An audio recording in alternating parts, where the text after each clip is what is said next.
전 세계에서 수고하며 사역하다가 돌아온 선교사 가족 여러분을 중심으로 환영해 맞이 않습니다. 또 오늘 이 선교대회 참석해서 함께 격려와 기도를 해주시는 성도 여러분에게 감사의 말씀을 드립니다. 오늘 저는 제자가 되는 길에 관해서 말씀을 해드리고자 합니다.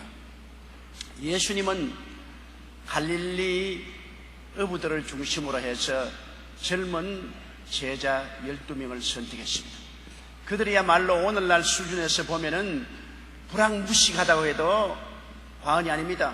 정식 학교 교육을 받은 사람은 한 사람도 없었습니다. 그리고 사회적인 지위가 높은 사람도 한 사람도 없었습니다. 생활이 부유한 사람도 없었습니다.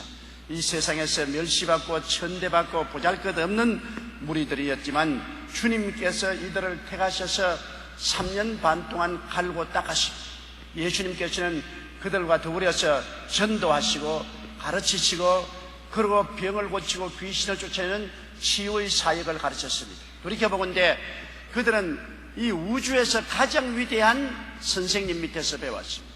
하나님의 아들 예수 그리스도 천지와 만물을 지으신 그분이 직접 선생이 되어서 제자들을 데리시고 3년 반 동안 이식주 생활을 같이 하면서 하나님의 나라를 전파하는 것을 가르쳤습니다.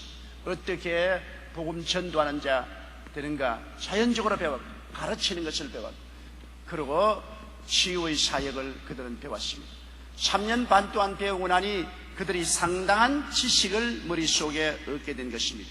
요사이 소위 말하는 하드웨어를 굉장히 준비를 했습니다. 이제는 당당하게 그리스도처럼 전도하고 가르치고 귀신을 내어 쫓고 병을 고치는 역사에 참여할 수 있을 만하게 되었습니다. 그러나 그들의 지식이 얼마나 위기에 처해서는 무능력하다는 것이 곧장 증명되었습니다. 예수님이 감람산에서 가룟 유다의 인도한 무리들에게 잡혀갈 때 3년 반 동안 그들이 배운 그리스도의 복음의 지식이 그들을 유지해 주지 못했습니다. 그들은 그 불안과 공포에 압도당해서 다 도망쳤습니다. 양심의 가책을 느낀 베드로가 멀리서 따라가서 안나스와 가야바의 뜰에서 심판받는 예수님을 바라보고 있다가 그가 질문을 받았을 때 그는 죽음에 대한 그 무시무시한 공포와 괴로움을 이길 수가 없었습니다. 그는 분명히 3년 반 동안 그리스도를 따라다니며 배운 제자인데도 불구하고 지식이 그들이 위기에 처했을 때 그것을 극복할 수 있는 힘을 주지 못했습니다. 그는 예수 그리스도를 3번이나 부인하고 마지막에는 살겠다고 그리스도를 저주하고 맹세하여 가로되 나는 저를 도무지 알지 못한다고 말했습니다. 그러고는 그는 밖에 나와서 땅을 치며 통곡하고 울었습니다. 왜냐? 분명히 지식으로는 그럴 수가 없는데 마음으로는 힘이 없는 것입니다. 소위 말하는 소프트웨어가 없다는 것입니다. 하드웨어인 예를 들어 말하면 자동차는 있는데 소프트웨어인 기름이 없습니다. 아무리 멋있는 엔진을 따른 훌륭한 최신형 스트림라인을 한 설계한 자동차라도 기름이 없으면 동력이 없습니다. 그냥 앉아있죠. 움직이지 못합니다. 동력이 없는 차는 무용지물인 것입니다. 한 번은 영국의 유명한 부호가 인도의 영주에게 트럭 한 대를 선물을 드렸습니다. 영국 영주는 트럭을 보고 굉장히 기뻐하고 즐거워했습니다. 그래서 하루는 영국의 신사가 이 트럭을 받은 영주가 트럭을 어떻게 쓰는가 보러 가니까 소 몇 마리를 앞에 걸어놓고 트럭을 소가 끌고 핸들을 조정하면서 좋다고 하고 있었습니다. 그래서 영국 신사가 중지를 시켰습니다. 보시오. 이 트럭은 기름을 넣어서 엔진을 걸면은 소 수백 마리를 끌고 갈 힘이 있습니다. 그런데 이 훌륭한 자동차를 소 몇 마리가 끌고 다니면 어떻게 겠습니까? 그러고 난 다음 그 모험을 보여주었습니다. 그가 기름 탱크에 기름을 가득히 채우고 난 다음 엔진을 거니까 차가 윙윙 엔진이 걸리는데 소 수백 마리를 묶어서 뒤에 달고 끌어보니 소들이 다 끌려갔습니다. 여러분, 엔진을 걸기 전에 자동차는 소 몇 마리가 끌었지만은 엔진이 걸어놓은 자동차는 소 수백 마리를 끌고 갈 수 있는 것입니다. 우리의 복음에 대한 지식은 아무리 정비해 놓아도 지식 그 자체만 가지고는 할 수가 없습니다. 지식에다가 능력이 부어져야 되는 것입니다. 지식은 머리에서 받지만 능력은 가슴에서 받습니다. 하드웨어는 머리가 있지만 소프트웨어인 기름은 가슴에 채워야 되는 것입니다. 가슴에 성령의 기름으로 만탱크를 하지 아니하면 지식을 가지고서는 움직일 수가 없는 것입니다. 그러나 반드시 하드웨어가 있어야 소프트웨어가 있습니다. 자동차가 있어야 기름이 필요하지, 자동차도 없으면 기름이 필요 없죠. 그러므로 예수님이 제 아들을 3년 반 동안 다니면서 지식을 흠량하게 한 것입니다. 가르쳤습니다. 배우고 확신한 데에 거하게 된 그들에게 주님은 예루살렘을 떠나지 말고 성령의 기름 부으심을 기다리라고 말했습니다. 우리 순복음의 특유의 사명이 있습니다. 하나님께서 하나님 교회를 세우실 때 각 교회에게 100% 진리를 주지 않습니다. 주님은 시대를 따라서 조금씩 진리를 계시해 주십니다. 주님께서는 가톨릭 교회에서 나온 루트란 교회는 믿음으로 의롭다함을 얻는 지식을 주었습니다. 그러나 그것이 발전되어 성결교회에서는 성령을 받고 성결함을 얻는 데 대한 지식을 주었습니다. 그러나 오순절 운동이 일어났을 때는 성령 세례받고 방언을 말하며 성령의 은사 운동에 대한 계시를 주신 것입니다. 이와 같이 각 시대마다 또 각 교파마다 하나님이 선택해서 특별히 강조하는 부분을 주신 적이 있습니다. 우리 한국에 여러 교회가 있지만은 우리 교회 중에도 여의도 순복음교회 저를 통해서 하나님께서 희망의 신학을 주셨습니다. 저는 46년 동안 꾸준히 계속해서 희망을 주는 목회를 계속한 것입니다. 그러나 또 다 같은 교회 중에 이중표 목사님이 이끌어 나가는 기독교 장로교회는 별세 신학을 하나님이 계시해 주십니다. 그건 사람들이 별세해야 다시 부활한다. 별세 신학을 주어서 정하셨습니다. 그러나 사랑의 교회 오가는 목사님은 제자 교회를 이끌어 나가도록 해서 끊임없이 제자 훈련을 시키고 적은 예수가 되라는 것을 강조하고 있습니다. 우리와 같지 않다고 해서 다른 사람을 욕해서는 안 됩니다. 하나님께서는 한 교회는 이런 사역을 주고 다른 교회는 저런 사역을 주고 그들이 합쳐서 온전히 이루게 한 것입니다.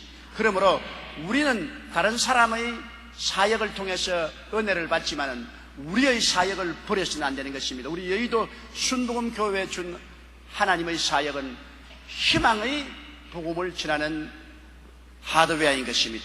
여러분, 희망의 복음은 어떻게 됩니까? 희망의 복음이라는 것은 그 내용이 있습니다. 희망의 복음의 내용의 첫째는 정체성 확립을 가져야 희망을 가질 수 있습니다. 정체성 확립이란 뭡니까? 오늘날 예수 그리스도를 믿지 않는 사람은 정체불명의 사람들이 되었습니다. 아담 이후 타락한 인생들은 어디서 와서 왜 살며 어디로 가는지를 모르기 때문에 정체불명의 사람들입니다. 그러나 우리가 예수를 구주로 모심으로 그리스도 안에서 그 보혈의 능력으로 우리 새로운 정체성을 얻게 됐습니다. 우리는 예수 그리스도 안에서 새로운 피조물이 되어 신인류가 되었습니다. 낡은 인류가 아닌 신인류가 되어서 우리 정체성 확립을 합니다. 그것이 바로 오중복음입니다. 예수를 통해서 용서와 의와 영광을 받은 사람이 되었으며 그리스도의 보혈을 통해서 사탄과 더러움에서 해방되고 거룩함과 성령 충만한 사람이 되었으며 예수 그리스도를 통해서 제가 채찍에 맞음으로 고침을 받고 건강한 사람이 되었으며 그리스도 안에서 저주에서 해방되고 아브라함의 축복과 형통을 받았으며 그리스도 안에서 부활과 영생과 천국을 얻은 확실한 정체성을 회복하게 된 것입니다. 이제 우리는 그리스도 안에서 정체불명의 사람이 되지 않습니다. 정체불명의 사람은 희망이 없습니다. 그러나 정체성이 확립된 사람은 희망이 있습니다. 그리스도를 통해서 나는 어떠한 사람이 된 것을 확실히 알고 그를 통해서 성공적으로 살아갈 수 있습니다. 우리 순복음의 희망의 신학의 둘째는 새로운 신분입니다. 우리가 옛 신분이 아니라 새로운 신분을 얻은 것을 확신하는 것입니다. 그 신분은 어디에서 얻습니까? 그리스도로 말미암아 얻습니다. 베드로전서 2장 9절의 말씀대로 우리는 택함받은 신분입니다. 부림받은 사람들이 아닌 것입니다. 주님께서 만세전에 이미 그리스도 안에서 우리를 택하여 주었습니다. 그러므로 우리는 택함받았다는 이 위대한 특권을 가진 신분을 얻었습니다. 그리고 우리를 왕같은 제사장으로 삼아주었습니다. 율법과 죄악과 사탄과 사망을 이기고 그리스도와 더불어 왕노릇하는 왕같은 제사장이 되었습니다. 제사장은 하나님을 예배드리고 사람들을 가르치고 축복권을 가진 제사장의 권한을 얻은 것입니다. 그리고 우리는 거룩한 나라가 되었습니다. 하늘나라가 여기 있다 저기 있다 못하니 하늘나라 너희 안에 있다고 예수 믿는 우리가 하늘나라가 된 것입니다. 다시 말하면 하늘나라 대사관이 된 것입니다. 미국이 한국에는 없지만 미국 대사관이 미국을 대표하는 것입니다. 세상 나라 속에서 마귀가 꽉 들어차 있으나 그 중에 우리는 거룩한 나라로서 우리 한 사람 한 사람이 하늘나라의 대사관이 되어 있는 것입니다. 적은 하늘나라인 것입니다. 하늘나라의 주권 행사가 우리 가운데서 일어나는 그런 새로운 신분을 얻었습니다. 그리고 우리는 그 소유된 백성의 신분을 얻게 된 것입니다. 세상 사람들은 마귀에 소유되어 있지만 우리는 그리스도를 통해서 하나님의 소유가 되었으니 소유된 신분증을 가지고 있습니다. 하나님은 당신의 소유물을 주님께서 보호하시고 인도하시고 돌보아 주시는 것입니다.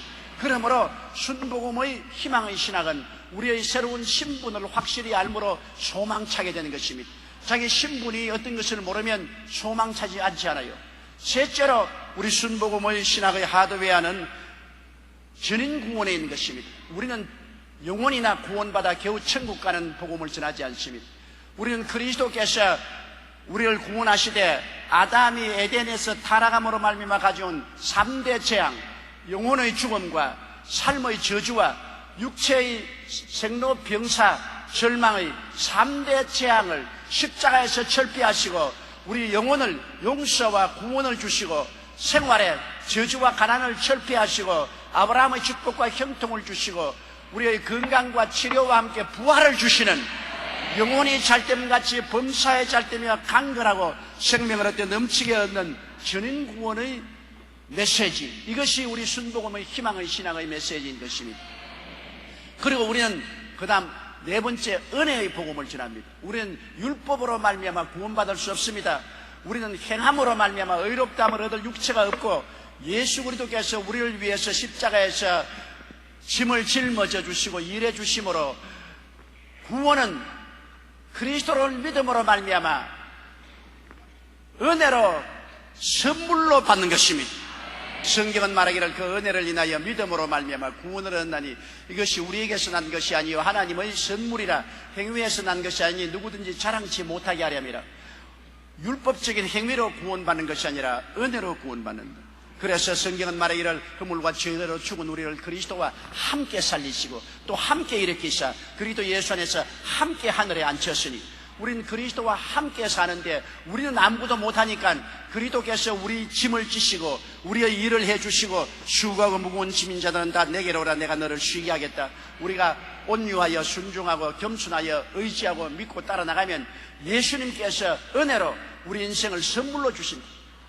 우리 인생을 하나님의 은혜의 선물로 받아서 사는 인생, 이것이 우리 순복음의 소망인 것입니다. 우리의 힘으로 능으로 할 수 없습니다. 울어도 못하네, 힘쓰도 못하네, 애쓰도 못하네. 인간의 힘으로 안 되는 것, 예수 그리스도의 은혜의 선물을 받아서 믿음으로 말미암아 승리의 삶을 살 수 있게 된 것입니다. 그러므로 우리는 모든 일에 영적으로, 심적으로, 육신적으로 생활에 수고하고 무거운 짐을 다 주님께 맡기고 일을 주님께 맡기고 우리는 주님 앞에서 믿음과 순종으로 은혜의 선물을 받아서 믿음으로 영혼이 잘됨같이 범사에 잘되며 강건하게 살아가는 이 복음이 바로 순복음인 것입니다. 그리고 다섯째로 우리 순복음의 희망의 메시지는 우리는 우리의 힘으로 살아갈 수 없고 우리를 도와주는 보혜사 성령님을 항상 인정하고 환영하고 모시도록 의지하며 성령의 도움을 받아서 우리는 승리로 살 수 있다는 것입니다. 이러한 하드웨어가 바로 순복음의 희망의 신학이 되겠습니다. 우리가 사람들에게 희망을 주는 것은 무조건하고 희망을 가지는 것이 아닙니다. 희망을 가질 수 있는 이유가 있습니다. 하드웨어가 있습니다. 우리는 이런 지식이 있습니다. 이런 지식이 있기 때문에 우리는 순복음의 제자들이 될 수 있는 것입니다. 순복음의 제자요, 순복음의 신학도요, 순복음의 선교사가 되어서 순복음적인 하드웨어인 희망의 신학을 모르면 그는 아무 일도 할 수가 없지요.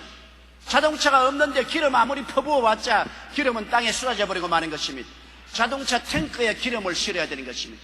순복음이란 것은 순복음이란 희망의 신학을 배운 데다가 기름을 부어야 되는 것입니다. 그렇기 때문에 우리는 하나님이 주신 이 희망의 신학, 가는 곳마다 희망을 줍니다. 황폐해진 이 세상에 황폐해진 영혼, 황폐화한 마음, 황폐해진 생활에 하나님의 영광의 복음을 전파되어 영혼이 잘되고 범사에 잘되고 강건하게 만들기 위해서는 우리는 당연히 우리 정체성 회복의 신학, 우리 새로운 신분의 신학, 우리의 전인 구원의 신학, 우리의 은혜의 신학, 성령 복음의 신학을 확실히 마음속에 깨달아 알아야 되는 것입니다. 예수님께서 제자들을 3년 반 동안 먼저 가르치신 것처럼 우리는 믿고 확신한 데 거해야 되는 것입니다. 너 뭘 믿느냐? 몰라요. 목사님이 알아요. 그렇게 되면 절단강산이에요. 뭘 믿느냐면 자다가 깨어나서도 나는 순복음의 희망의 신학을 믿습니다. 간단하게 말하면 오중복음과 삼중축복이지요. 이것을 믿습니다. 자다가 깨어나도 말할 수 있어야 되는 것입니다. 좀 더 그것을 구체적으로 말하니까 정체성의 확립, 새로운 신분, 그리고 전인구원, 그리고 은혜의 복음, 그리고 성령 보혜사를 모시고 나가는 것이 우리 순복음의 신앙인 것입니다. 그러나 지식과 능력은 다릅니다. 아무리 신학적인 지식을 가지고 있어도 능력이 없으면 아무 일도 못합니다. 아무리 지식이 있어도 지역장, 구역장 일도 못합니다. 능력이 없으면 안 움직이는데요. 자동차에 아무리 좋은 엔진이 장착되어도 기름이 없으면 한 발자국도 안 움직여요. 움직도 안 해요. 소구로마보다 못해요. 리어커보다 못해요. 못 움직이니까. 우리가 아무리 신학적인 교육을 받고 우리 순복음 교회는 순복음적인 희망의 신학으로 무장했다 할지라도 성령의 기름 부음이 없으면 무용지물인 것입니다. 아무 소용이 없습니다.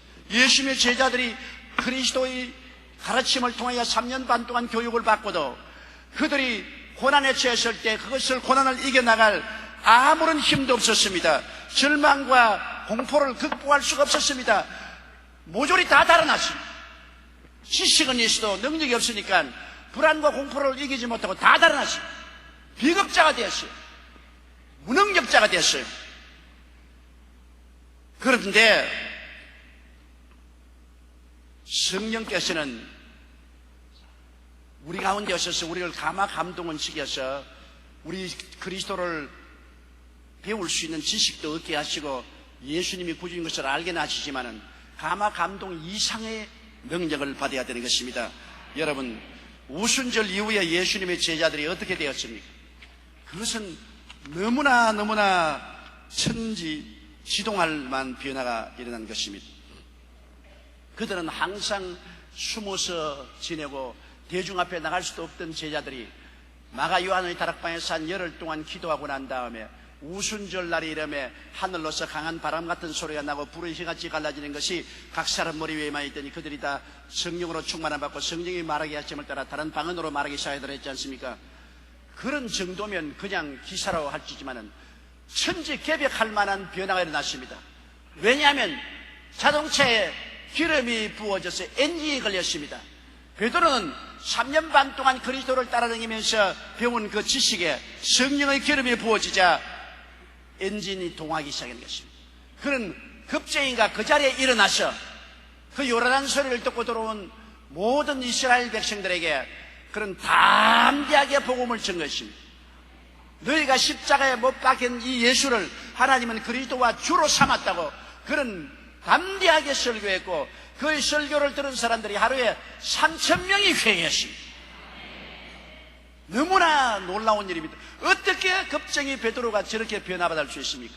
40일 전에는 50일 전에는 예수님을 모른다고 저주하고 맹세하여 가로되 나는 저를 도무지 알지 못한다고 3번이나 부인한 사람이 우순절 다락방에서 나오고 난 다음에는 너희가 십자가에 못 박은 이 예수를 하나님이 살리시사 오른손으로 높이시니 그가 너희 보고 듣는 이 성령을 부어주셨다고 담대하게 설교했습니다. 이튿날은 제9시 기도 시간에 성전에 기도하러 가다가 안진뱅이를 예수 이름으로 일으켰습니다. 그날 베드로의 설교를 듣고 5,000명이나 회개하고 돌아왔었습니다. 놀라운 역사가 일어난 것입니다. 어떻게 이런 일이 일어날 수 있습니까? 이것은 잘 정비된 자동차에 기름이 부어진 것입니다. 잘 배운 지식에 성령의 불이 임한 것입니다. 요한 웨슬레는 영국에서 제1류 대학에서 공부를 받고 영국 성공회 성직자로 임명을 받았습니다. 지식은 완벽합니다. 그래서 그는 선교사 임명을 받아서 미국의 루이지애나에 선교사로 갔습니다. 그러나 내내 빌빌하고 설교도 잘 못하고 영혼을 구원으로 인도하지도 못하고 논쟁에 휘말리고 완전히 낭패와 실망을 당하여 처절한 상황에서 실패자로서 고국으로 돌아오게 되었는데, 그가 탄 배가 풍랑을 만나서 난파할 위기에 처하자 너무나 겁이 나서 죽을 지경이었습니다. 그러나 독일에서 온 선교사들은 선교사를 마치고 안식년에 고향으로 돌아가던 모라비안 교도들, 독일의 진젠도르프 백작이 세운 운동인데 성령 충만한 무리들인 것입니다. 성령 충만으로 무장하고 복음을 전하고 안식년에 고향으로 돌아가던 모라비안 교파들은 그런 풍랑 속에서 감사하고 찬양을 부르고 박수를 치고 노래를 하는 거 보고, 저 사람들이 어떻게 예수 그리스도 안에 저렇게 담대할 수 있는가? 저 사람들이 정신이 온전한 사람인가? 요한 웨슬레는 의심했습니다. 자기는 똑같은 예수를 믿으면서 이렇게 겁이 나서 죽을 지경인데 어떻게 저 모라비안 교도들은 저렇게 담대할 수가 있는가? 그가 영국으로 무사일생으로 살아서 돌아와서 이제 할 일도 없고 해서 빈둥빈둥 놀고 있는데 친구의 인도를 받아서 영국 런던의 뒷거리 얼더스케이트에서 성경 공부가 있다기에 성경 공부에 참석하기 위해서 저 뒷자리에 팔짱을 끼고 앉아 있었습니다. 그게 예배를 인도하는 사람은 목회자도 아닌 평신도가 루터의 로마서 강의 서론을 읽는데 예수를 믿음으로 말미암아 보혈의 능력으로 은혜로 구원받는다는 말씀을 듣고 있는데 갑자기 그 마음속에 기름이 부어졌습니다. 마음이 뜨거워지기 시작하고 눈물이 비오듯이 흐르더니만 가슴에 불의 혀 같은 것이 설레었습니다. 마치 오순절 다락방에 임한 성령의 불의 혀같이 갈라지는 것처럼 그 영혼 속에 불의 혀같이 갈라지는 성령의 설렘이 순식간에 요한 웨슬레는 변화되었습니다. 그가 올더스게이트에 있는 그 성경 공부에서 걸어 나올 때 옛사람은 사라지고 새로운 요한 웨슬레가 되었습니다. 그가 복음을 전가하니 그의 입에서 불을 토했습니다.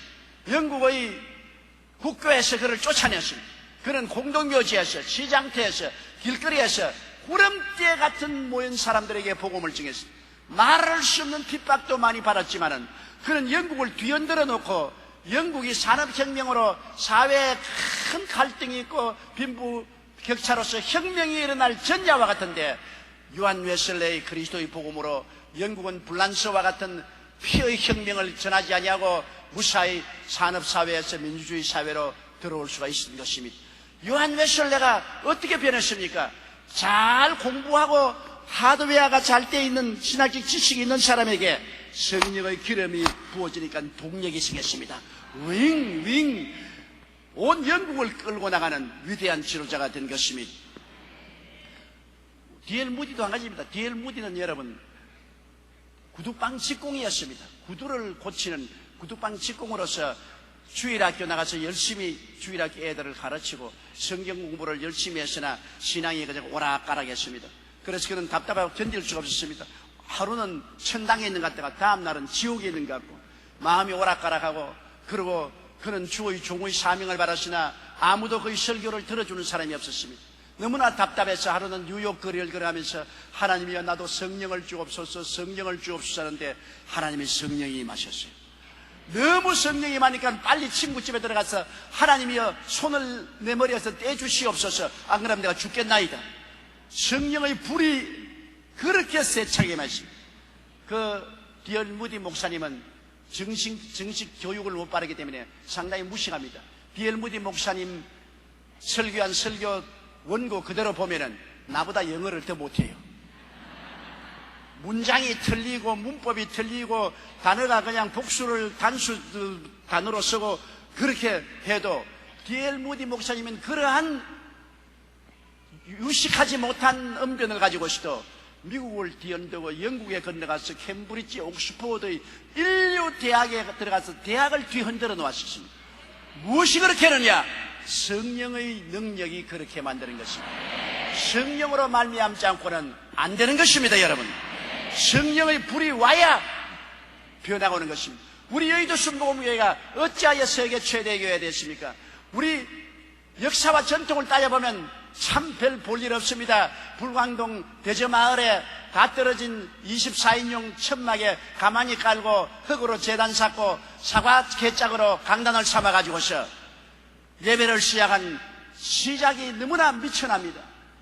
그러한 교회가 오늘날 5대양 6대주에 600여 선교사를 보내고 70만 넘는 성도들이 모일 것은 꿈에도 생각할 수 없습니다. 그러나 그러한 교회에 무엇이 달랐습니까? 성령의 기름 부음이 임하셨기 때문에 동력이 생긴 것입니다. 성령의 기름 부음. 만일 그때 성령의 역사 없이 그냥 지식만 가지고 오중복음과 삼중축복만 증거했더라면 동력은 생기지 않았습니다. 그 자리에 아직까지도 남아있을 겁니다. 그러나 동력이 생겨서 거기에서 서대문에서 완전히 활화산처럼 타다가 여의도로 세계로 나올 수 있는 것입니다. 이것은 성령의 역사인 것입니다. 이는 힘으로도 할 수 없고 능으로도 할 수 없을 때 하나님의 성령으로 말미암아 될 수 있는 것입니다. 성령이 임하여야 권능이 임하지요. 성령이 임하자는데 어떻게 권능이 임하는 것입니까? 기름을 넣어야 동력이라는 권능이 생기지요. 기름 없을 때입니까? 우리 구역장이나 우리 지역장 여러분도 아무리 교회 10년이 넘도록 다녀서 설교를 들어 지식은 많아도 성령의 기름 부으심이 없으면 꼼짝도 움직이잖아요. 나홀로 구역장, 나홀로 지역장으로 평생 나홀로 있다가 나홀로 천당 가는 겁니다. 천당도 좀 데리고 가야지. 나홀로 가면 어떻게 합니까? 그것은 성령의 기름 부으심이 안 부으기 때문에 아무리 가르쳐도 소용이 없어요. 아무리 가르쳐도 그대로 가만 앉아 있어요. 아무리 차를 잘 만들어도 그대로 가만히 있어요. 기름을 부어서 엔진을 걸어야 움직이기 시작하는 것입니다. 성령이 임해야 되는 것입니다. 성령이 임하지 않으면 여러분 능력이 없습니다. 성령과 능력은 이퀄인 것입니다. 능력 없는 것은 아무 소용이 없습니다. 능력이 임해야 되는 것입니다. 교육이 있고 난 다음에 능력이 임하지 않으면 안 됩니다. 오늘날 우리 한국교회가 잠잠하게 된 것은 교육이 부족해서 그런 것이 아닙니다. 옛날 60년대, 70년대, 80년대, 90년대보다도 교육은 더 잘 받은 주의 종들이 말씀을 증가하고 성도들은 교육을 더 잘 받았습니다. 그러나 옛날에 60년, 70년, 80년, 90년대에 있었던 성령운동이 거쳤습니다. 하는 곳마다 불받으라고 외치고 성령을 받기 위해서 몸부림을 치고 철야기도 하고 상기도 하던 그 부르짖음이 살아서 기름 부음이 없기 때문에 교회들이 가만히 앉아 있습니다. 교회가 동력이 생겨서 움직여야지. 교회가 가만히 앉아 있습니다. 기름이 떨어졌기 때문인 것입니다. 우리 여의도 순복음교회도 개소랭이 떨어지고 디젤을 지금 넣은 것 같아요. 가소랭이 있을 때는 그냥 막 움직였는데 이젠 디젤이 들어와서 시간이 늦어요. 움직이는 것입니다. 다시 한번 성령의 역사가 일어나야 되는 것입니다. 우리 선교사들, 여러분 선교지에 가서 여러분께서 복음을 증거하려고 하는데 성령의 역사 없이는 동력이 안 생기기 때문에 아무리 움직이려도 안 돼요. 힘으로도 안 되고 능으로도 안 되고 하나님의 신으로야만 되는 것입니다. 여러분이 선교지에서 사람들을 주께로 인도하고 난 다음에 그들에게 말씀을 가르쳐서 아무리 순복음을 가르쳐 놓아도 성령 충만하지 않으면 움직이지 않아요. 성령 세례 받게 해야 되는 것입니다. 성령 세례 받으면 움직여요. 하면 동력이 붙으면 산도 들도 모르고 막 움직여요. 교통사고가 가끔 날 때도 있어요. 그러나 안 움직이는 것보다 나아요. 움직이게 해야 되는 것입니다. 움직여야 되는 것입니다. 성경은 성령의 너희에게 말씀에 너희가 권능을 얻겠다는 것이 바로 그것인 것입니다. 성령은 능력과 권능을 말하는 것입니다. 그 다음 너희가 예루살렘과 온 유대와 사마리아에 따그가지로 나의 증인이 되랬습니다. 성령이 오시면 여러분 젊어에게는 환상을, 늙은에게는 꿈을 주는 것입니다. 꿈이 없으면 아무짝에도 소용이 없습니다. 75살 먹는 아브라함이 꿈을 얻기 전에는 그는 촌노에 불과했습니다. 그러나 영광의 하나님을 만나고 꿈을 얻었어요. 그 노인의 가슴 속에 꿈이 임하였습니다. 너희는 부모, 전투, 친척을 떠나 내가 지시할 땅으로 가라고 해서 가나안으로 가는 꿈을 꾸었습니다. 그리고 가나안에 들어가면 큰 나라를 이루고 복의 근원이 되겠다는 꿈을 받자 그는 완전히 새 사람이 되어버리고 마는 것입니다. 요셉은 12형제 중에 하나였는데 다른 형제들은 꿈을 갖지 않았습니다. 그러므로 그들은 그냥 들판에 나가서 목축하고 먹고 마시고 평범한 생활했습니다. 그러나 요셉은 꿈을 품었습니다. 그러므로 그 형들과 같은 평범한 삶을 살 수가 없습니다. 그는 꿈에 이끌려서 애굽으로 갔고 국무총리가 된 것입니다. 여러분, 우리가 하나님의 부르심을 받으면 어떠한 사람은 예루살렘의 꿈을 꾸고 어떠한 사람은 유다까지 꿈을 꾸고 어떠한 사람은 사마리아까지 꿈을 꾸고 다른 사람은 땅에까지 꿈을 꿉니다. 여러분, 꿈이라는 것이 얼마나 다른지 압니까? 관악산에 올라가겠다고 꿈꾸는 사람하고 설악산에 올라가겠다고 꿈을 꾸는 사람하고 사람 태도가 다릅니다. 관악산에서 올라가겠다는 사람은 늦잠 자고 많이 먹어가 배가 이만큼 나오고 신발도 그냥 운동 하나 지질 끌고 그러고도 관악산에 올라갑니다. 그러나 설악산에 올라가려면 그러다가는 큰일 납니다. 설악산에 올라가려면 몸에 운동도 하고 신발도 단단히 등산화를 신고 또 산에 올라가다가 마실 물도 준비하고 양식도 준비하고 멜빵을 메고 그리고 모자도 쓰고 단단히 준비해야 설악산 꿈을 가진 사람은 관악산 꿈을 가진 사람보다 생각도 다르고 행동도 다르고 준비도 다릅니다. 그런데 설악산에 올라가겠다는 사람보다는 백두산에 올라가겠다는 사람의 꿈을 가진 사람은 더 달라지는 것입니다. 더 생각이 달라져요. 이제 지도를 내놓고 백두산이 어디인지 연구도 하고 백두산에 올라가기 위해서는 혹시 산이 높아서 숨을 못 쉬면 어떻게 하겠냐, 고산병 있는 사람은 산소통도 준비하고 그 다음 날씨가 추울 때니까 두꺼운 옷도 준비하고 신발도 단단한 신발을 준비하고 발에 묶는 것도 단단히 준비하고 물도 양식도 잔뜩 어깨에 냅색에 넣고 완전히 생각이 다릅니다. 그런데 백두산에 올라가는 사람하고 히말라야산에 올라가겠다는 사람은 천냥지차로 다릅니다. 히말라야에 올라갔다는 사람은 그 사람은 끊임없이 체육관에 가서 운동을 하고 근육을 기르고 그러고 여러 가지 히말라야산에 대한 연구를 끊임없이 연구하고 그 다음에는 높은 산에 등산하는 훈련을 계속하고 몇 년을 노력하고 계획하고 있는 힘을 다해서 그래서 히말라야 등산을 하는 것입니다. 그러므로 꿈이 그 사람의 인격과 운명을 좌우하는 것입니다. 사람들은 생각하기를 그냥 꿈만 꾸면은 그냥 일이 이루어지겠다. 여러분, 그렇지 않습니다. 사실은 제가 불광동에서 천막 치고 가만히 갈고 있을 때 내 마음의 꿈은 한국에서 최대의 교회를 세우겠다는 꿈이 있었습니다.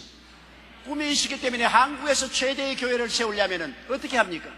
확실한 신학이 있어야 되고 그리고 확실한 지식이 있어야 된다. 미친 듯이 제가 공부를 했습니다. 솔직한 말로 공부 참 많이 했어요. 책을 내가 돈이 없어 책이 없으니까 선교사님들 집에 가서 선교사님들 집에 있는 모든 서재 책 A부터 Z까지 모든 책을 다 빌려 읽었습니다. 한 사람의 선교사 집 책을 다 읽으면 그 다음 다른 사람 선교사 집 가서 책을 읽고 공부를 해야 한국의 최대 교회를 이끌어 나갈 수 있지, 무식한 머릿속에서 성령의 기름 부으심의 역사도 할 수 없다고 생각했기 때문에 열심으로 공부를 했습니다. 다른 사람 놓을 때 공부하고 그 다음에는 기도 많이 했습니다. 영역이 있어야 한국 최대의 교회를 하겠다. 하루에 5시간씩 엎드려서 기도를 했습니다. 그리고 열심으로 신방했습니다. 열심으로 신방을 처했습니다. 그래서 불광동에서 서대문에 나오고 서대문에서 여의도로 나올 수가 있었던 것입니다. 그러나 여의도에 나올 때는 땅끝까지 나가서 복음을 전하겠다는 꿈을 가지니까 또 달라지잖아요. 땅끝까지 이르러 복음을 전하 하는 꿈을 가지니까 그 꿈을 이루기 위해서는 외국어를 공부해야 됩니다. 미친 듯이 외국어를 공부해야 됩니다. 외국어 공부하는 것이 그냥 뚝딱 하고 떨어지는 건 아닙니다. 정말로 눈물을 흘리고 가슴을 조이고 안타깝게 공부했는데 오늘 내가 여기 비디오에 보니까 우리 몽고 선교사가 몽골리안으로 열심히 설교하는 거 보고 굉장히 기특하게 느꼈습니다. 가상하기 짝이 없습니다. 왜? 외국어로 설교한다는 것은 보통 노력과 힘이 들지 않습니다. 그것은 몽골어를 보고만 하겠다는 꿈을 가졌기 때문에 몽골어를 공부한 것입니다. 꿈이 없으면 그런 것 안 돼요. 내가 이 나라에 뼈를 묻겠다는 각오로서 꿈을 가지면 꿈이 그렇게 만들어주는 것입니다. 여러분, 그러므로 예루살렘의 꿈을 가진 사람은, 난 예루살렘에서 교회만 가지겠다는 사람은 그냥 예루살렘밖에 못해요. 유대까지는 안 나가요.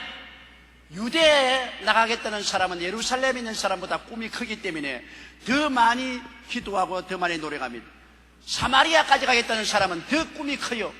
더 노력하고, 땅끝까지 가겠다는 사람은, 그 꿈을 가진 사람은 완전히 그 꿈이 그 사람을 변화시키는 것입니다. 여러분, 꿈을 여러분이 품으면 그 다음부터 꿈이 여러분을 만들어가는 것입니다. 꿈이 없는 백성은 망하리라. 꿈이 없는 백성은 여러분 관악산에도 못 올라가요. 나는 득서 날 꿈이 없기 때문에 삼각산도 안 올라갑니다. 기껏 높은 산에 올라가는 것, 우리 최야실 금식기도원에 올라가는 것밖에 없습니다. 왜? 산에 올라가겠다는 꿈이 없습니다. 그러나 산에 올라갔다는 꿈이 있는 사람은 산에 대한 것을 연구하고 노력하지 않습니까? 오늘날 여러분께서 구역을 이끌겠다는 꿈을 가진 사람은 구역장이 되겠다는 준비를 하는 것입니다. 지역장이 되겠다면 더 큰 준비를 하는 것입니다. 주의 종이 되겠다면 더 큰 꿈을 가졌으니 그 꿈이 그 사람을 이끌어가는 것입니다. 더구나 선교사의 꿈을 가진 사람은 선교로 나겠다 하면 그 꿈이 그 사람을 변화시킵니다. 그 나라의 풍토, 지리, 언어, 습관을 연구하게 만들고 또 생활에 절제를 하게 만들어주는 것입니다.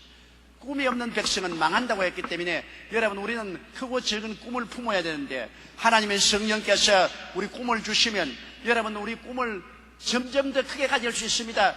시편 81편에 내 입을 넓게 열라 내가 채우랴. 꿈은 여러분 적게 꿀 수도 있고 크게 꿀 수도 있어요. 성경이 그렇게 말했습니까? 예루살렘에만 갈 수도 있다. 유다에도 갈 수 있다. 사마리아도 갈 수 있다. 더 큰 꿈을 꾸면 땅끝까지 갈 수도 있다. 많은 사람이 예루살렘에 그대로 머물렀습니다. 꿈이 적기 때문에. 또 그보다 큰 사람은 유대까지 갔어요. 또 더 큰 꿈을 꾸는 사람은 사마리아까지 갔어요. 나중에 땅끝까지 꿈을 가진 사람은, 사도 바울 같은 사람은 평생을 전 세계를 상대로 해서 복음을 전할 수가 있는 것입니다. 기왕 꿈을 가질 바에야 점점 꿈을 크게 가지는 여러분 되시기를 주의 이름으로 축원합니다. 꿈은 하나님이 여러분에게 은혜를 담는 그릇입니다. 그릇이 적으면 많이 부어주고 싶어도 못 부어줘요. 그릇이 커야 많이 받을 수 있죠. 그러나 한 가지 제가 말씀드리고 싶은 것은, 그릇이 마음속에서 만들어지는 것은 그냥 만들어지지 않습니다. 내가 깨어져야 그릇이 만들어지는 것입니다. 꿈이 크면 클수록 더 많은 시험과 환난으로 깨어지는 고난을 통해서 꿈을 얻을 수 있는 것입니다. 이스라엘 백성이 적과 꿀이라는 가나안 땅에 들어가는 꿈을 가지고 난 다음 휘딱 갔습니까? 애굽에서 팔레스타인까지 길어봤자 보름이면 갑니다. 걸어서. 그런데 40년 동안 광야에 방황한 것은 웬 말입니까? 적과 꿀이라는 가나안 땅을 소유할 수 있는 꿈을 가졌기 때문에 그 꿈을 소유할 수 있는 그릇을 준비하는데 40년의 광야 생활이 필요한 것입니다. 이스라엘 백성이 바알과 아세라 신을 섬기고 타락했을 때 하나님께서는 그들을 아수리아와 바벨론으로 포로로 잡혀갔습니다. 그런데 성경에는 예레미야를 통해서 말하기를 70년 동안 포로로 생활하다가 돌아오게 됐습니다. 그건 뭐냐? 그들이 다시 우상숭배를 다 정화하고 새로운 마음으로 하나님께 들어와서 정결한 그릇을 만드는데 70년의 세월이 걸리겠다는 것입니다. 우상숭배하고 타락한 사람을 올바른 하나님 백성으로 새로 개조하는데 70년의 세월을 이방에서 종소리하며 고난을 당해야 되겠다. 시간 걸려요. 꿈을 이루는 데는 하나님이 그릇을 준비하고 그릇을 준비하는 데는 시간이 걸려요. 우리 한국 사람 너무 시간이 바빠요. 한국 사람 제일 좋아하는 말이 빨리빨리 아닙니까? 참 희한하게 외국 사람이 한국에 와서 제일 먼저 배우는 말이 빨리빨리. 무엇이든지 성급한데 그릇을 만드는데 성급하게 만들어지지 않습니다. 그릇은 여러분 흙을 떼와서 창고에 쌓고 물로 좀 씻어서 그 다음에 그것을 매로 때려서 전부 부드럽게 만들어 가지고서 그 다음 농로에 넣어서 그릇을 만드는 것입니다. 하나님께서는 여러분 꿈이 있으면 그 꿈을 담을 수 있는 그릇을 만드는데 시간이 걸립니다. 시간은 여러 번 시험과 환난을 통해서 깨어지고 그리고 그릇이 되면 하나님이 꿈이 이루어지는 것입니다. 여러분 자기는 야 내가 꿈을 꾸었는데 나는 박살이 나네. 박살이 나기 때문에 꿈이 이루어지는 것입니다. 꿈을 가진데도 아무 박살도 안 생기면 하나님이 너는 낙제 그릇 안 만드는 겁니다. 꿈을 가졌으면 박살이 나야 돼요. 여러분이 해외 선교를 나가서 큰 꿈을 가지고 선교를 하려고 하는데 시련이 많이 다가옵니다. 하나님이여 내가 큰 꿈을 가지고 나갔는데 왜 이렇게 시련이 다가옵니까? 그것은 너 꿈을 담을 그릇을 만들기 위해서 너부터 먼저 만들어야 된다. 꿈을 만들기 전에 여러분을 먼저 만들어야 돼요. 시험과 환난을 통해서 우리 그릇이 만들어지고 난 다음 꿈을 만드는 것입니다. 그렇기 때문에 꿈을 품는다는 것은 무서운 일입니다. 나는 요사이 더 큰 꿈을 안 품으려고 그래요. 꿈만 품으면은 시험과 환난이 다가오고 고통이 다가와서 또 그릇이 크어지기 때문에 이제는 나이도 먹고 해서 꿈을 더 키우는 것이 겁이 나요. 그처럼 절실한 것입니다. 내 입을 넓게 열라 내가 채우리라. 입이 원래 적으니까 넓게 열라 하면 수술을 해야지. 이게 큰 떡덩어리를 한꺼번에 넣으려고 하는데 좁은 이게 들어가야 말이에요. 그럼 할 수 없이 수술해야지. 수술이 뭐 편안합니까? 입을 째야 되는데. 그러므로 ever increasing dream, 항상 자라는 꿈입니다. 꿈은 그냥 한 곳에 머물러 있으라는 게 아니에요. 꿈은 자랍니다. 여러분 그러므로 예루살렘에만 있지 마세요. 유다도 꿈꾸고 사마리아도 꿈꾸고 땅끝까지 꿈꾸세요. 꿈은 자라는 것입니다. 그렇기 때문에 점점 더 하늘나라 사역이 우리의 자라는 꿈을 통해서 더 크게 역사하여 주는 것입니다. 그 다음 내 증인이 되리라고 말했습니다. 증인이란 말은 쉬운 말입니다. 증인이란 말 헬라어는 말투스인데 말투스라는 것은 순교자라는 말인 것입니다. 진짜로 순교하는 것. 너가 땅끝까지는 나의 증인이 되리라. 우리가 이 하나님에 대한 구원의 지식을 갖고 성령의 기름 부음을 받고 능력을 얻어서 꿈이 커서 우리가 나갈 때 이제는 순교 각오를 하고 나가라 그 말인 것입니다. 말투스 증인 순교입니다. 그것은 진짜로 복음을 전가하다가 순교당하는 사람이 많잖아요. 예수 그리스도의 12제자 모두 다 순교당했지 않습니까? 그들의 증거의 피로써 도장을 찍었습니다. 우리가 성령 충만하여 꿈을 가지고 복음을 전할 때는 순교할 그러한 각오를 가지고 나가는 것이 우리 복음 전거지 놀러가는 것 아닙니다. 여러분 선교사로 그 나라에 가서 놀러가는 거 다 구경이나 하고 폭포 구경이나 하고 높은 산 구경이나 하고 킬리만자로나 올라가 보고 그런 거 아닙니다. 죽으러 가는 거예요. 목회 생활이란 여러분 증인의 생활인데 증인의 생활이라는 것은 죽는 생활입니다. 정말로 하나님의 부르심을 받지 않으면 증인의 생활을 못하는 것이 죽는 생활입니다. 성직자의 생활은 죽는 생활이에요. 세상 쾌락 다 덩지고 세상의 육신의 정욕, 안목의 정욕, 이생의 자랑 다 덩지고 그리스도의 십자가를 걸머지고 적은 예수가 되어서 따라가는 것 죽는 생활이지요. 그거 세상도 한몫하고 하늘나라도 한몫하겠다. 그거 통과 안 됩니다. 생각은 그릇이 10%도 안 돼요. 주님은 말하기를 너희 전도자가 되는 것은 순교자가 되는 것이다. 우리가 전도하러 나갈 때는 순교자의 각오로 절대적인 확신을 가지고 나가야 되는 것입니다. 희미한 확신이 아닙니다. 죽으면 죽으리다는 절대적인 확신을 가지고 나가야 돼요. 왜? 우리가 나가면 원수 마귀가 가만히 있지 않습니다. 양 사방에서 우는 사자같이 두루다니며 막 덤벼드는 것입니다. 원수 마귀가 막 핥히고 달라들어요. 그게 순교의 각오를 하지 않고는 원수 마귀하고 어떻게 싸웁니까? 우리가 기도와 믿음으로 원수 마귀를 대적할 때 우리가 순교의 각오로서 대적해야 원수 마귀가 왔다가 한 길로 왔다가 일곱 길로 도망을 치지. 어려우면 뒤로 물러가겠다. 고통스러우면 살짝 빠지겠다. 그러한 상황으로서는 안 돼요. 죽음을 각오한 확신을 가지고 복음을 전해야 돼요. 이것은 선교사뿐 아닙니다. 선교사뿐 아니라 보통 부름받은 주의 종들도 또 우리 평신들도 주를 위해서 일할 때 순교의 각오를 가지고 죽음 가지고 내가 이 복음에 도장을 치겠다는 절대적인 확신을 가지고 나가야 됩니다. 안 그러면 마귀가 벌써 우리를 미리 알고 우리를 우습게 보는 것입니다. 우리가 흔들리지 않은 확신을 가지고 있는 것이면 마귀가 우리를 보고 아니 저거 참 쉽게 넘어뜨리지 못하겠다고 하는 것이죠. 흔들라고 달라들다가도 저거 못 흔들겠다 생각하는 것입니다. 말투 순교할 각오를 가지고 나가야 되는 것입니다. 순교적 헌신이 필요하죠. 죽는 사람이야. 여러분, 죽는 사람이 뭘 생각합니까? 죽는 사람이 무슨 맛있는 밥 먹을까? 어떻게 아름다운 옷을 입을까? 어떻게 화려한 집에서 살까? 어떻게 훌륭한 침대에서 잘까? 그런 거 생각합니까? 죽는 사람은 그것 다 이미 인연이 끊어진 것입니다. 죽는 사람은 이 세상과의 인연이 끊어진 것입니다. 그리스도의 부르심을 받은 사람은 순교적인 각오로서 헌신을 하는 것입니다.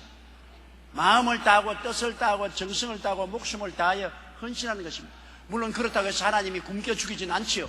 하나님께서 하나님이 뜻하신 대로 많은 축복을 주십니다. 주어도 거기에 치심치 않은 것입니다. 집이 좋아도 거기에 치심치 않고, 옷이 좋아도 거기에 치심치 않고, 집이나 명예가 있어도 거기에 치심치 않고, 항상 마음에는 다 털어버린 순교적인 헌신을 가지고 사는 사람이 되어야 되는 것입니다. 조금이라도 마음이 세상에서 끌리면 안 됩니다. 말투 순교적인 사명감을 가지고서 복음을 전해야 되는 것입니다. 그리고 또 필요하다면 순교적 열정을 가져야 되는 것입니다. 죽겠다는 사람 감당 못해요. 살겠다는 사람이 감당을 하지 죽겠다고 하는 사람에게 뭘 감당을 합니까? 끝장나는 것이죠.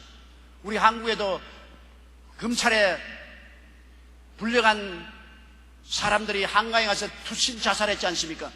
투신 자살한 그날부터 검찰도 손을 들어버려요. 죽는 사람에게 와서 검찰에 오라가라 할 수가 없어요.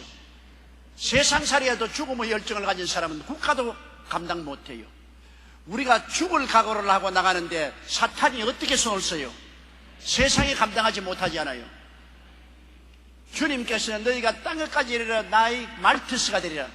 순교적인 확신을 가지고 순교적인 헌신으로 목숨 바친 열정을 가지고 복음을 증거하고, 만일 주님이 특별한 은총을 주어서 순교자의 반열에 들어간다면 그야 영세토록 그렇게 큰 특권이 있을 수가 없죠. 영광이 있을 수가 없죠.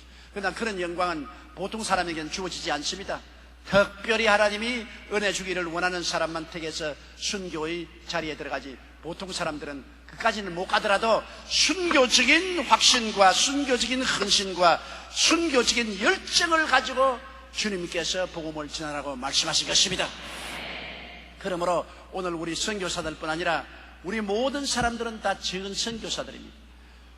오늘날 우리 이웃에 우리가 전도하는 것은 선교하는 일 아닙니까? 오늘날은 여러분 세계화 시대입니다. 국경이 사라졌습니다. 인종도 사라졌습니다. 우리 한국 사람 만침 배타주의자가 없습니다. 우리 한국 사람은 외국 사람을 굉장히 배타해요. 오늘 한국에 와서 일하는 외국 노동자들이 한국으로 돌아갈 때 눈물을 흘리고 이를 갈고 돌아갑니다. 외국에 가면 한국에 왔던 노동자들은 전부 한국하고 원수가 되어 있습니다. 그건 왜냐? 한국이 너무나 여기 온 노동자들을 배타적으로 멸시하고 천대하고 짓밟고 임금도 잘 안 주고 그렇게 하는 것, 이거 정말 가슴 아픈 일입니다. 우리 한국 사람들이 옛날에는 가난해서 광부로 독일로 가고 많은 간호원들이 간호사들이 외국으로 가서 노동을 팔았지 않습니까? 개구리 올챙이 시절을 모른다고 이제는 많은 외국 사람들이 우리 한국에 와 있는데 이렇게 배타주의가 되었어야 되겠습니까? 우리 한국 사람이 이제 국제화 시대에는 함께 더불어 살아야 되는 것입니다. 백이민족이니까, 요사이 백이민족이 어디 있어요? 요사이 금은민족도 많아요. 백이민족이 어디 있습니까? 이제는 함께 사는 시대입니다. 국경을 초월해서 인종을 초월해서 함께 경쟁하면서 함께 모여서 사는 시대가 오늘날 세계화 시대인 것입니다. 여기에 아주 편협적으로 해서는 안 됩니다. 북한이 자꾸 우리끼리 하자고, 우리 민족끼리 살자, 우리끼리, 그거는 우리 잡아먹으려고 용용용용하고서 빼는 겁니다. 우리끼리가 어디에 있어요? 오늘날은 우리하고 미국하고 같이 손잡고 살아야 되고 우리하고 영국하고 같이 손잡고 살아야 됩니다. 여러분, 우리가 6.25 사변 났을 때 세계 16개국에서 와서 싸웠고 미국 청년만 한국에서 5만 명이 죽었습니다. 한국에 인연도 없고 와본 적도 없는 이 나라에 와서 5만 명이나 되는 사람이 우리 한국 전쟁에서 우리 민족을 구출하기 위해서 죽었다. 그거 잊어버리면 안 됩니다. 요새 젊은 세대는 이거 잊어버리고 우연히 우리가 사는 줄 아는데 그렇지 않습니다. 과거를 모르는 사람은 고약한 사람입니다. 여러분, 은혜는 돌에 새겨놓고 원하는 물에 내려보내야 되는 것입니다. 5만 명의 미국 사람이 죽었는데 요새 미국 사람 조금 한국에서 눈에 거슬린다고 미국 놈 물러가라, 미국 놈 떠나가라, 그 말이 됩니까? 그렇게 하면 복을 못 받아요. 은혜를 원수로 갚는 사람 치고 여러분 복 받는 사람 보았어요? 우리는 온 천하에 다니며 만민에게 복음을 전가하라고 하는 이 시대에 우리가 많은 힘을 들여 우리 자녀들을 외국으로 보내어서 복음을 전가해야 되고 또 외국 사람에게 섞여서 살아야 되는 것입니다. 우리 한국 사람만 지금 외국에 많이 나간 민족이 없습니다. 디아스포라로 해서 미국이나 일본이나 구라파나 아프리카나 딱 끝까지 한국 사람이 흩어져 삽니다. 자기들은 온 천하에 다니면서 흩어져 살서 대접받으려고 하면서도 여기에 온 외국 사람들은 우리 한국 사람들이 무시하고 멸시하고 천대하고 짓밟는 그런 고약한 인식을 가지고 있으면 절대로 안 되는 것입니다. 오늘날의 시대는 여러분 시간과 공간을 초월해서 이제는 세계화 시대 우리 함께 사는 시대이기 때문에 우리 모두 다 선교사입니다. 이제는 모두 다 이웃에 대한 선교를 해야 되는 것입니다. 특별히 선교사로서 출발하지 않는다고 해서 우리 선교사 아닌 건 아닙니다. 우리 한국 이웃에 전도하는 것도 선교고 우리나라에 와서 있는 외국인에게 복음을 전하는 것도 선교인 것입니다. 우리는 모두 다 선교사로서 우리가 하나님 말씀으로 무장하고 성령 충만으로 무장하고 그리고 성령의 능력으로 큰 꿈을 가지고 더 많은 사람에게 전도하며 순교적 각오와 확신을 가지고 하나님을 섬기는 여러분 되시기를 주의 이름으로 축원합니다.